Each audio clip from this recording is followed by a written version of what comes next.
folks, hope you're all keeping well. I thought I'd put together a little video to show my April progression. This is early April in the polytunnel, and this is the gunnerer plant, and it's going great guns, pun intended. I quite like the leaves on this, so I have it in the corner of the garden because it gives a bit of shape and a bit of structure, but I like to set it off early in the polytunnel, and that way I get some nice big leaves for the summer, although it doesn't like the frost. As you see, I've got quite a few things going on. I bought some new strawberry plants, and part of the deal was I got a load of lavender plants for like $2.99. So they're these tiny little micro plugs. I have quite a good success rate with them, to be fair, as long as you pot them up straight away and you keep them relatively moist and not in too much bright sun. They will romp away. You just got to worry about them drying out. I've desperately also got to sort through my seeds because it's getting a bit of a mess. But it's April, and as with all gardeners at April is seed sowing season.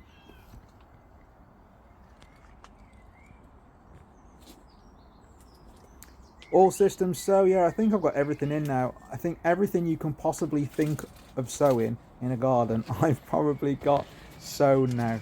If I was to do a quick list, it's probably kales, cabbages, onions, sweet corns, sunflower, squashes, cucumbers, tomatoes, beetroots, lettuces.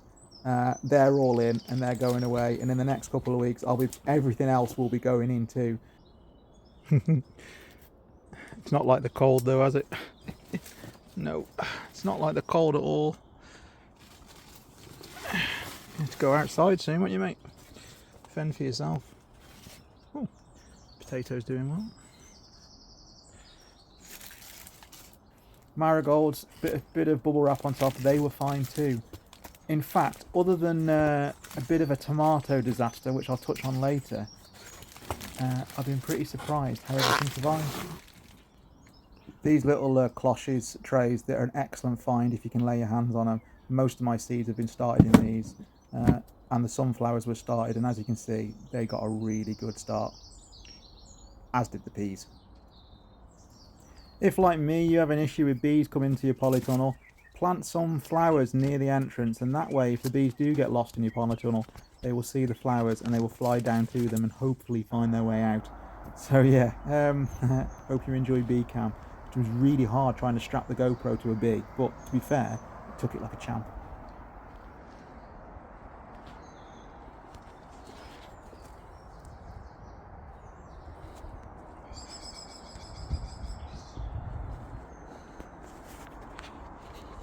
Hi folks, how you doing? I hope you're all keeping well.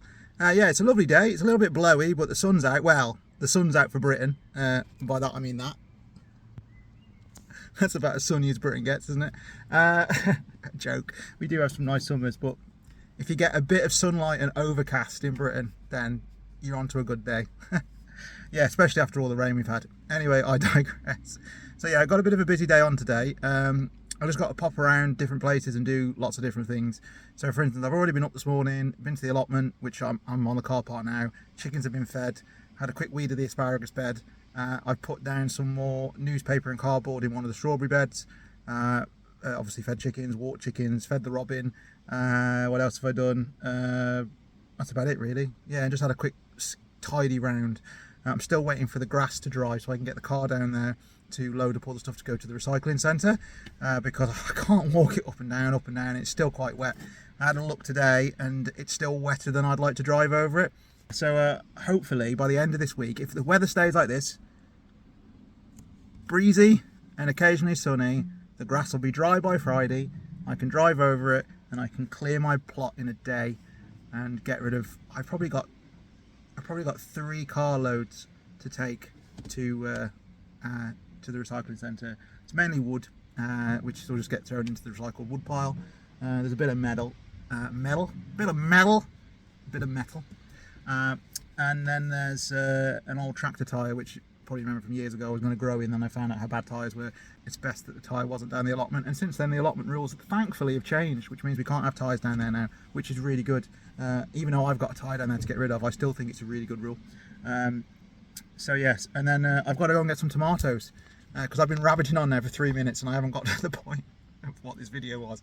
Anyway, yeah, I got to get some tomatoes because I had my tomato seeds in. I ordered some really funky tomato seeds, yeah, you know, yellow and red cherries, some darker ones, I can't think what they were called, some big beefy ones, and all different varieties, that things that I've tried over the years and they've been all right. I put them on my windowsill, as I do every year, to grow, and they take their time because it's unheated windowsill and everything. They're normally fine, and by this point in April I've normally got tomato plants that are like that big, and I'm well on the way. Well, we had that cold snap, and because of cost of living and trying to cut down on heating, we don't have the heating on at night anymore, and so the windowsill got too cold and it killed all my tomatoes. So I think I have one tiny little seedling left of what was essentially 5 packets of tomato seeds. Yeah, so I need to get, ideally, 1, 2, 3, 4, 6, 7, 8, 9, 10, 11, 12, 13. I need to get 15 tomato plants minimum. But I'm not going to buy 15 plants. What I'm going to do is I'm probably going to buy about 5 plants. I'm going to grow them in pots, and then I'm going to propagate on the side shoots. So this year my tomato harvest is going to be late by a few weeks. There's nothing I can do about that unless I find some nice big plants at like a car boot or something, which are already well on their way. But yeah, bit of a bummer, but this is real life, isn't it?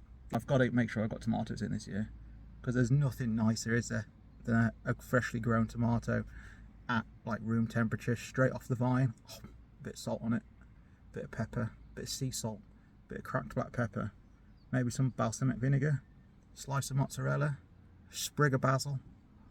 Oh, I can taste it. Right, that's about 6 minutes of talking about absolute rubbish. Please stick with me, there'll be more footage coming along in a minute from the next couple of days. So until next time, folks, take care. Speak soon. Pushing on through the month now, and everything's jumped on, including the slugs. I'll find you. I'll find you. Yeah, it's really annoying, isn't it? They seem to get everywhere, the little buggers. And there's one in the polytunnel somewhere, because he keeps having a nibble on stuff. But other than the one damaged plant, everything else is going really well. You can see the lavender have come on, the peas have gone nuts, and I'm starting to pot everything up. Look at the sunflowers. In just a few, well, this is about 5-6 days, I think, since the last video. And they're just, because of the nice warm heat we've had, cabbages are coming through. I've since potted these on even further. Yeah, and they're the tomatoes that I've bought. Potato, parsley, I had a good old harvest from that parsley as well. Already I've had 2 good harvests from that parsley. I've even got beans coming through. I've got to be honest, after the ropey start to the season, it's really pushing on now and everything's catching up. So as always, like I say, don't worry. Things catch up. Nature knows. Nature knows, folks. You just got to go with the flow. It's amazing how just coming out into your garden for a half an hour here and there and pottering around when you can, how jobs just miraculously end up being done. It's almost like it's no effort. It's like you pop into the garden, you potter about for a bit, you listen to a podcast, and then all of a sudden, before you know it, oh, I've done another job, and I've done another job, and there's more jobs. How did they get done? How did that happen? Gardening's just wonderful, isn't it? Now, a couple of weeks ago in the polytunnel, I noticed a little spider's nest just under the workstation. There it was. And I didn't knock it off when I was cleaning and dusting. A lot of gardeners would do that. And here's my reward. Hundreds of these little fellas and ladies who are all now going to be eating all the flies, the midges, the mosquitoes and other creepy crawlies in my garden. And they're no harm. They're no problem at all. They're right there, look. They're right there. Right by the potting bench. I was potting up all day. They were right next to me. They won't hurt you. They're fine. And they're going to keep my polytunnel and my garden free of a lot of pests and bugs that would be nibbling my ears. So look after your spiders, nest folks. Nature knows.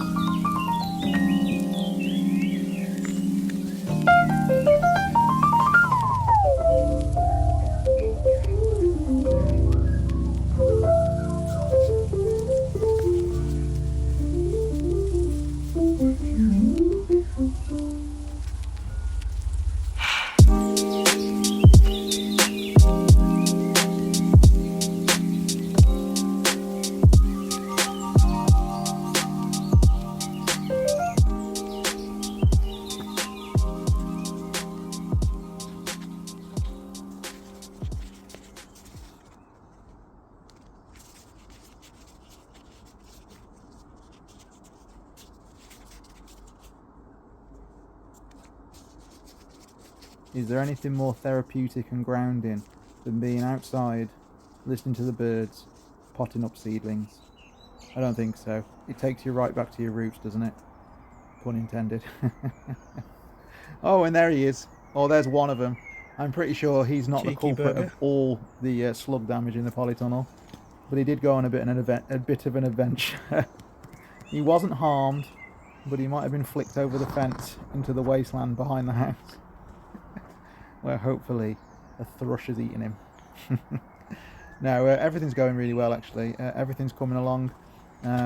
You'll be surprised in the next video just how much everything's grown, even since this video. But we've had some good weather. Yeah, they're the tomatoes I bought, by the way. And by the way, these are night stocks. If you've never grown night stocks, grow them. They're amazing and you won't regret it. So until next time, folks, take care. Speak soon.